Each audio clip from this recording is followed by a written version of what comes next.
안녕하세요. 그 남자 그 여자의 이야기 첫 번째 시간인데요. 오늘은 민준이와 서연이의 이야기를 준비했어요. 세상엔 수많은 사랑이 있을 테지만 그라서 그녀라서 더 특별한 그 첫 번째 이야기를 시작합니다. 그 남자의 이야기. 안녕하세요. 저는 대학교 중앙도서관에서 아르바이트를 하고 있는 민준입니다. 이 도서관에서 일한 지 벌써 8개월. 매일 똑같은 일상의 반복이었는데 언제부터인가 달라졌어요. 매일 오후 2시 어김없이 나타나는 한 여자 때문이에요. 해가 두꺼운 안경을 쓰고 항상 후드티를 입고 구석자리에 앉아서 혼자 공부해요. 처음엔 그냥 열심히 공부하는 학생이라고 생각했어요. 하지만 보다 보니 뭔가 다르더라고요. 다른 학생들처럼 친구들과 떠들거나 휴대폰을 보거나 하지 않아요. 그냥 묵묵히 자신의 세계에 빠져 있는 것 같았어요. 책을 빌릴 때도 항상 메모지에 적어서 건네주고 말이 없어서 처음엔 무뚝뚝한 사람인 줄 알았어요. 그런데 가끔 제가 책을 정리하고 있으면 슬쩍 도와주려고 하는 모습을 봤거든요. 그때 보이는 작은 미소가 정말 예뻤어요. 시간이 지날수록 그녀에게 더 관심이 생겼어요. 오후 2시가 가까워지면 제 마음도 두근거리기 시작해요. 오늘도 올까? 혹시 아픈 건 아닐까? 그녀가 도서관 문을 열고 들어오는 순간 마치 꽃이 피는 것 같아요. 항상 후드티를 쓰고 있지만 그 작은 얼굴이 정말 예뻐요. 어떤 책을 읽는지도 궁금해서 그녀가 자리를 비울 때 몰래 봤어요. 칸트, 니체, 융. 정말 어려운 책들이더라고요. 이런 깊이 있는 책을 읽는 사람이라니 더 매력적이었어요. 가끔 책을 읽다가 뭔가 깨달은 표정을 지을 때가 있는데 눈이 반짝반짝 빛나는 모습이 정말 아름다워요. 어떤 생각을 하고 있을까? 어떤 세상을 보고 있을까? 그녀가 볼펜을 입술에 대고 생각하는 모습도 왜 이렇게 사랑스러운지, 집중할 때 살짝 찡그리는 표정도, 이해했을 때 작게 미소 짓는 모습도 모든 게 다 예뻐요. 동료들한테도 자꾸 그녀 얘기를 하게 되더라고요. 구석에 앉는 그 학생 정말 신비로워 보여 하면서 어느 순간 깨달았어요. 아, 내가 이 사람을 진짜로 좋아하고 있구나. 그녀가 오는 날이면 아침부터 기분이 좋아져요. 옷도 신경 써서 입게 되고 머리도 더 신경 써서 하게 되고 마치 데이트를 하러 가는 것처럼요. 그녀가 며칠 안 오면 정말 걱정이 돼요. 혹시 아픈 건 아닐까? 시험 기간이라 바쁜 건가? 다른 도서관으로 간 건 아닐까? 이런 내가 이상했어요. 이름도 모르는 사람인데 어떻게 이렇게 마음이 끌릴 수 있을까요? 하지만 확실한 건 그녀 때문에 도서관에서 일하는 게 정말 즐거워졌다는 거예요. 그녀를 위한 작은 배려들을 하나씩 늘려갔어요. 그녀가 자주 앉는 구석자리 근처에 조명을 미리 켜두고 에어컨 바람이 직접 닿지 않도록 조절해두기도 했어요. 그녀가 좋아할 만한 새로운 철학책이나 심리학 서적이 들어오면 가장 잘 보이는 곳에 진열해뒀죠. 어느 비오는 날 그녀가 평소보다 늦게 도착했을 때 머리가 젖은 모습을 보고 가슴이 아팠어요. 그 다음 날부터는 우산을 하나 더 준비해뒀죠. 혹시 모르니까라는 명분으로요.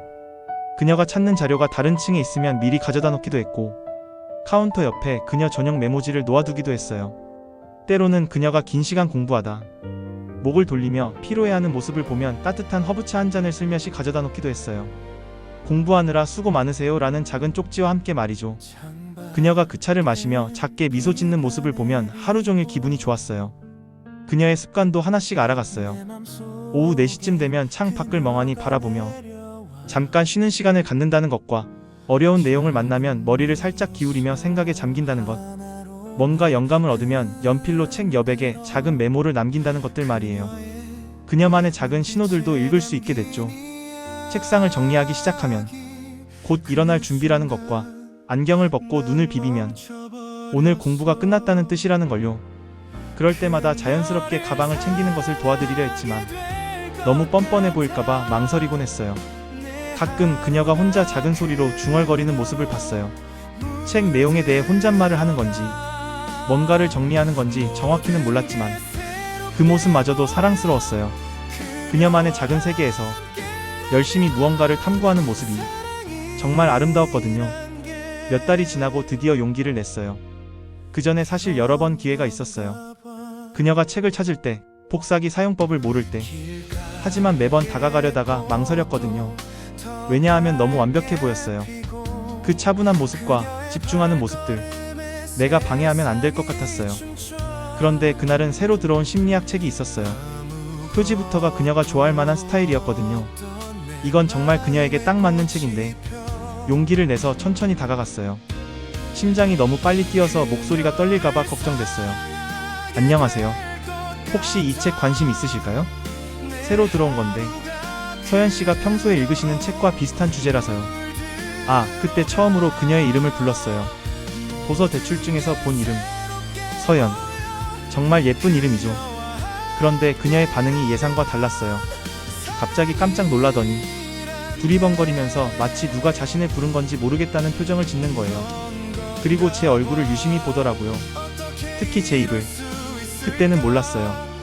왜 그렇게 당황스러워하는지, 왜 제 입을 그렇게 집중해서 보는지.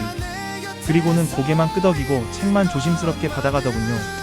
마치 뭔가 미안하다는 듯이. 그 순간 뭔가 이상하다고 생각했어요. 하지만 그것이 그녀를 더욱 신비롭게 만들었어요. 더 알고 싶어졌어요. 그 후로도 몇 번 더 말을 걸어봤어요. 하지만 매번 비슷한 반응이었어요. 처음에는 정말 상처받았죠. 아, 나를 싫어하는구나. 귀찮아하는구나. 그런데 자세히 보니까 싫어하는 게 아니더라고요. 오히려 미안해하는 것 같았어요. 뭔가 대답하고 싶은데 못하겠다는 듯한 표정이었던 것 같아요. 그래서 더 주의 깊게 관찰하기 시작했어요. 사실 관찰이라기보다는 그냥 그녀가 너무 궁금해서 자연스럽게 보게 되는 거였어요. 그러다가 발견한 것들이 있는데요. 그녀가 항상 입모양을 유심히 본다는 것, 그리고 뒤에서 부르면 못 듣고 앞에서 말할 때만 반응한다는 것을요. 다른 학생들이 떠들 때면 다른 학생들은 다 신경 써서 쉽하는데 서연 씨만 전혀 신경 안 쓰고 계속 책을 읽더라고요. 그리고 휴대폰이 진동할 때도 책상 위에 올려놓지 않으면 못 느끼는 것 같고. 그때 깨달았어요. 아, 혹시 청각에 문제가 있는 건 아닐까? 확실하지 않으니까 어떻게 해야 할지 정말 고민됐어요. 괜히 실례가 될까봐, 상처 줄까봐. 그런데 알고 나니까 더 마음이 아팠어요. 그녀가 얼마나 외로웠을까, 얼마나 답답했을까. 그래서 더 조심스럽게 대하기 시작했어요. 천천히 또렷하게 말하고 마스크도 살짝 내리고 그녀의 눈을 바라보면서 말하기 시작했어요. 그랬더니 조금씩 대화가 되더라고요. 그녀가 작은 미소를 보여줄 때마다 제 마음도 따뜻해졌어요. 아, 이 사람은 힘든 상황에서도 이렇게 열심히 살고 있구나. 정말 대단한 사람이다. 그때부터 그녀를 보는 제 마음이 완전히 바뀌었어요. 그리고 알게 됐죠. 단순한 호감이 아니라 진짜 사랑이란 걸요. 이 사람을 지켜주고 싶다는 생각이 들었어요.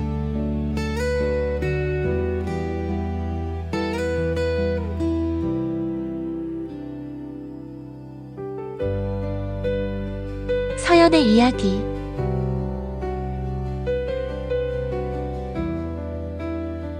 안녕하세요. 저는 서연이라고 해요. 사실 저한테는 말하기 힘든 비밀이 하나 있어요.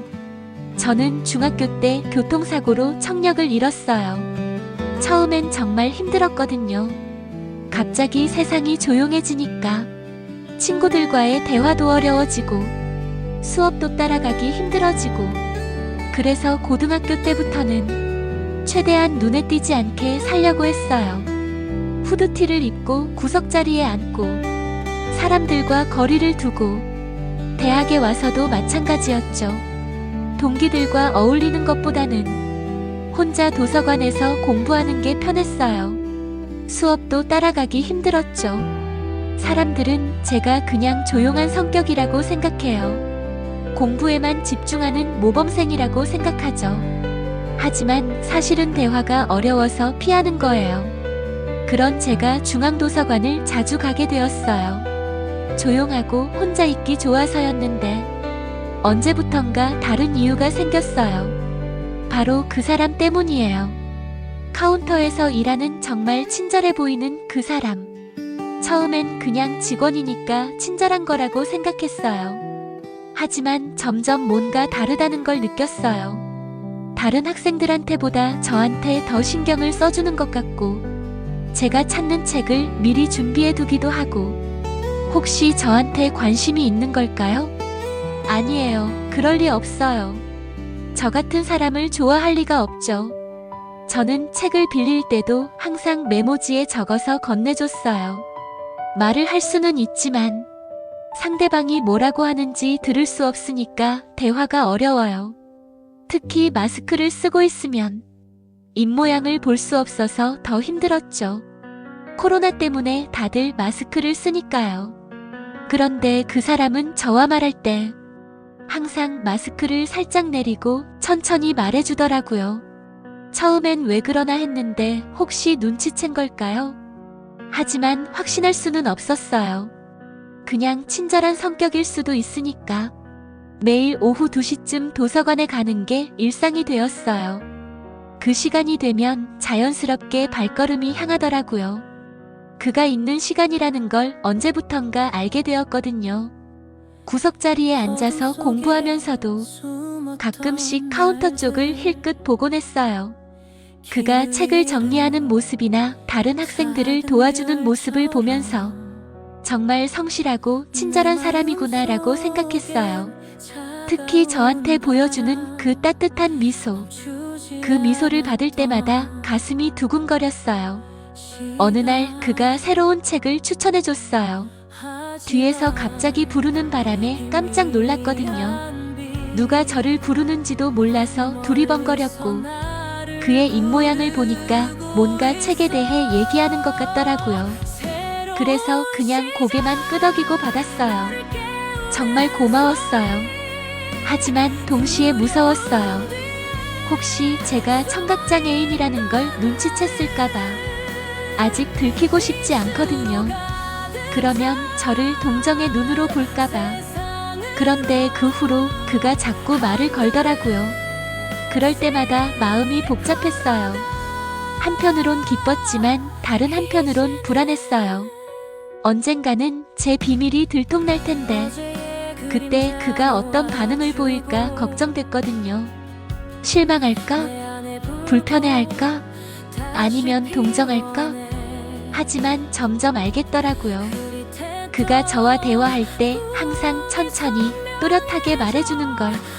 마스크도 내리고 제 눈을 바라보면서 어느 날은 제가 못 듣고 지나쳤을 때 어깨를 살짝 두드려서 주의를 끌어주기도 했어요. 아, 이 사람은 이미 알고 있구나. 그런데도 자연스럽게 대해주는구나. 그땐 정말 눈물이 날 뻔했어요.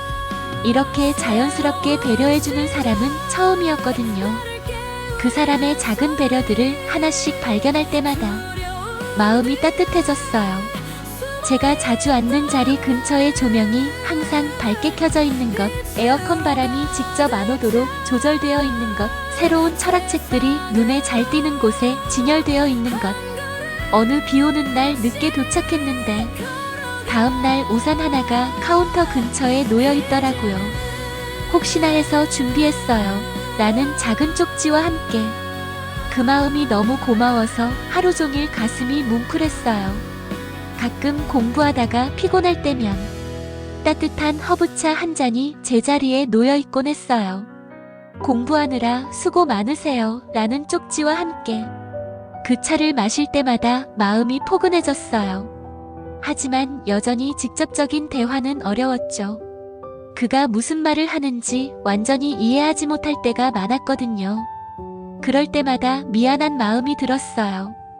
이렇게 친절하게 대해주는데 제대로 된 대답도 못 해드리고 그래도 그의 표정이나 몸짓을 보면서 대략적인 의미는 파악할 수 있었어요.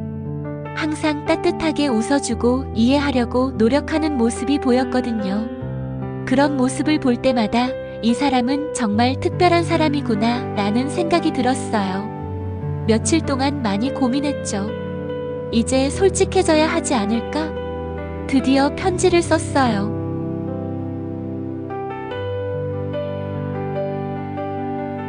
안녕하세요, 민준 씨. 항상 친절하게 대해주셔서 감사해요. 사실 제가 말씀드리고 싶은 게 있어요. 저는 중학교 때 사고로 청력을 잃었어요. 그동안 말씀드리지 못해서 죄송해요. 하지만 민준 씨의 따뜻한 배려 덕분에 처음으로 제 자신을 숨기지 않아도 된다고 느꼈어요.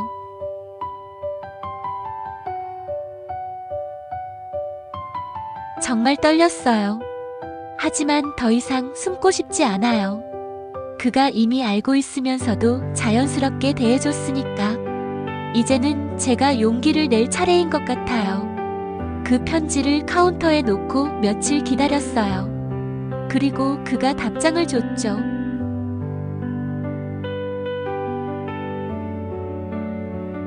서연 씨, 편지 고마워요. 사실 얼마 전부터 눈치채고 있었어요. 하지만 서연 씨가 먼저 말씀해 주실 때까지 기다리고 싶었어요. 앞으로도 계속 친구로 지낼 수 있을까요?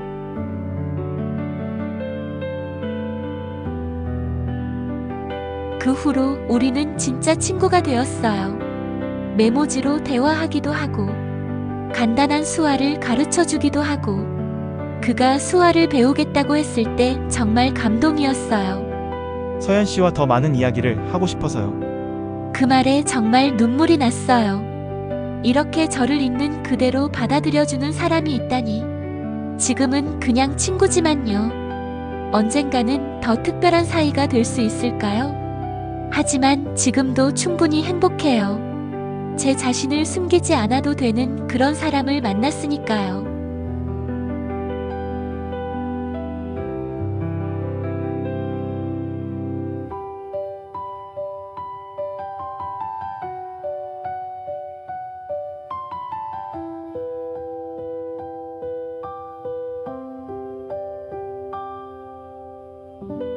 에필로그.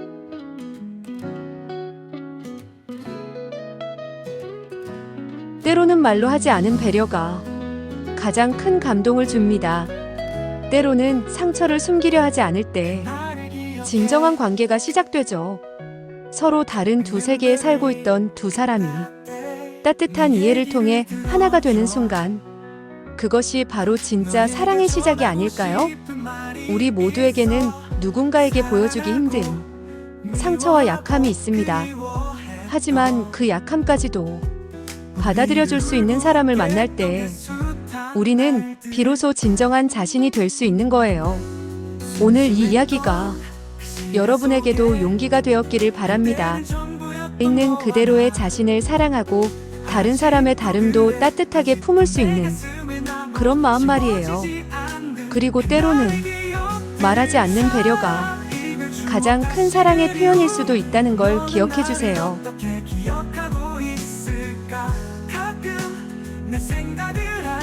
즐거우셨다면 구독과 좋아요 부탁드립니다.